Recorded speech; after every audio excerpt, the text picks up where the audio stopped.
হাদিসের কিছু কিছু শব্দ আছে, দোয়া আছে, এগুলোকে আপনি অনুবাদ করে দিতে বলবেন কেন? আপনি যেগুলো সারাদিন বলেন, আপনি টিভি বলেন, টিভিকে তো আরাবিয়ানরা টিভি বলে না, তারা বলে আল কানাত।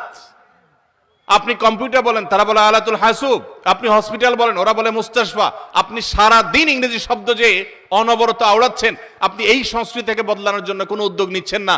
মুসলমানদের ধর্মীয় কারণে যেগুলো বলছে সেগুলোর উপর আপনাদের অ্যালার্জি হচ্ছে।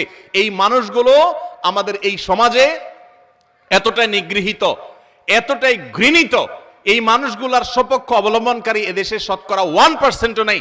এদেশে হিন্দু বলেন, খ্রিস্টান বলেন, মুসলমান বলেন, বৌদ্ধ বলেন, সবাই মিলে এদেশের সংস্কৃতিকে ডেভেলপ করেছে, উন্নত করেছে। এই তথাকথিত আলহামদুলিল্লাহ, সুবহানাল্লাহ, মাশাআল্লাহর প্রতি অ্যালার্জি আছে যাদের, এই সমাজের প্রতি তাদের কোনো অংশগ্রহণ নাই। তারা এ দেশকে পিছিয়ে নিয়েছে, এক চুল পরিমাণ এগিয়ে নেওয়ার ক্ষেত্রে তাদের কোনো ভূমিকা ছিল না।